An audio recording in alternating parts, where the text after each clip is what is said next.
नमस्कार मैत्रिणींनो, स्वागत आहे तुमचं माझ्या चंद्रकला अन्नपूर्णा किचनमध्ये। नवीन असाल तर माझ्या चॅनलला सबस्क्राईब करा, व्हिडिओला लाईक करा, कमेंट करा आणि शेअर करा।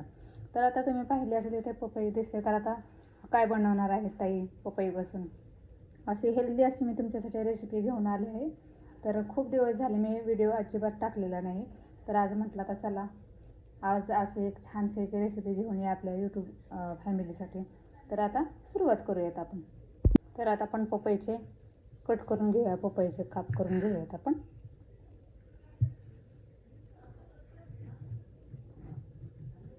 एक हेल्दी अशी छानशी रेसिपी, अगदी आपण सकाळी उठल्यानंतर आपण जे चहा वगैरे झाला की आपण जे नाही का असं एक ड्रिंक म्हणून आपण नाही का मिल्क शेक आपण जे म्हणतो, तसंच पपया शेक असंच म्हणू शकतो आपण त्याला। असं पूर्णपणे बिया काढून घ्यायच्यात आपल्याला त्याच्या।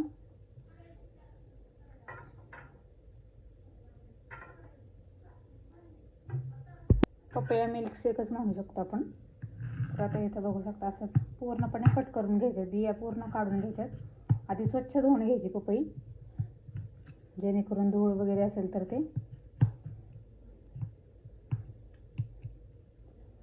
एक तर हिवाळ्याचे दिवस आहे आणि सकाळी आपल्याला भूक लागते, तर आपण काय करायचं, हे सगळ्यात सोपं एकदम, खूप वेळ सुद्धा लागत नाही याला, कमी वेळातच पटकन होऊन जातं, तेवढीच आपली भूक पण कमी होते।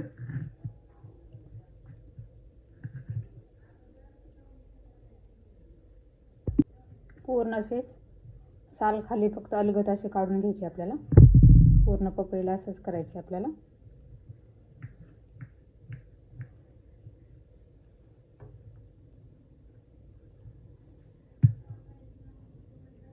वरची जी साल आहे ना ती सुद्धा काढायची, अशी जे वरचे स्किन असते ना पपईची तेही काढायचे असे आपल्याला, आतल्या गाभ्याची।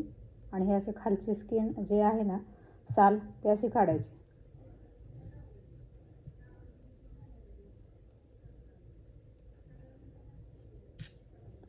अगदी सगळ्यांना म्हणजे पपई अशी शक्यतो सकाळचीच खायची, संध्याकाळी अजिबात खायची नाही पपई।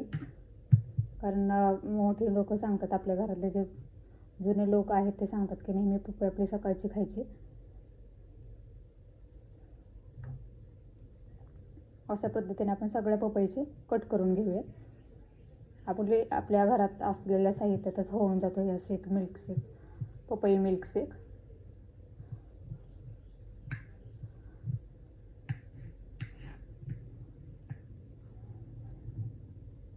हे ड्रायफ्रूट्स आपल्याला टाकायचे आहेत, तर आपण ते कट करून घेऊयात। अशा पद्धतीने बारीक करून घ्यायचे आपल्याला। आपल्या गरजेनुसार आपण टाकायचे त्यात, किती आपल्याला हवं आहे एवढंच घ्यायचे आपल्याला। काजू आणि बदाम घ्यायचे।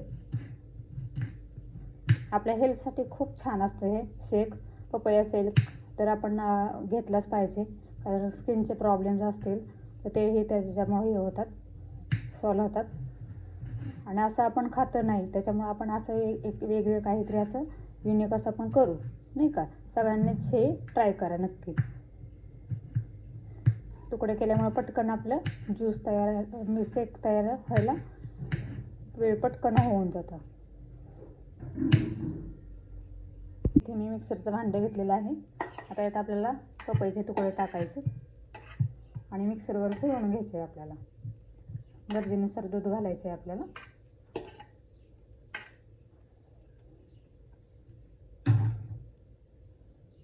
दूध घातलेलं आहे मी, तर आता आपल्याला यात ड्रायफ्रूट्स टाकायचे।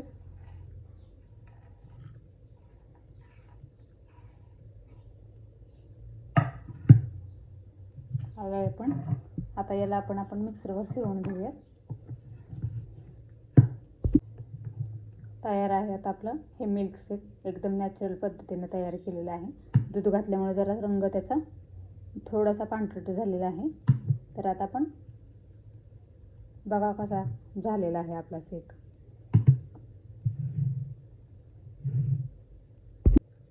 कसा वाटला हा आपला मिल्क शेक, तर आपण नक्की ट्राय करा। आणि अगदी नॅचरल पद्धतीने आहे, यात शुगर नाही, काहीही नाही आपण टाकलेलं, त्यात ॲड केलेलं नाही। तर मध्येही घालू शकता अगदी तुम्ही गोडीसाठी. पण पपई गोड जर असेल तर अजिबात काही घालायची गरज नाही आहे. ऑलरेडी पपईची गोड आहे, त्याच्यामुळं साखर मी टाकलेली नाही आहे. तुम्ही साखर टाकू शकता आणि तुम्ही हव्या त्या क्वांटिटीमध्ये तुम्ही बनवू शकता. असं म्हणजे असं तुम्हाला हवं असं एकदम पातळही बनवू शकता, घट्टही बनवू शकता. तर अशा पद्धतीने हे आपली तयार झाली आहे पपई मिल्कशेक. तर नक्की ट्राय करा आणि अगदी सकाळच्या वेळेस ही पटकन होणारी रेसिपी आहे, तर नक्की आवर्जून करा. तर पुन्हा भेटूया पुढच्या रेसिपीमध्ये. धन्यवाद.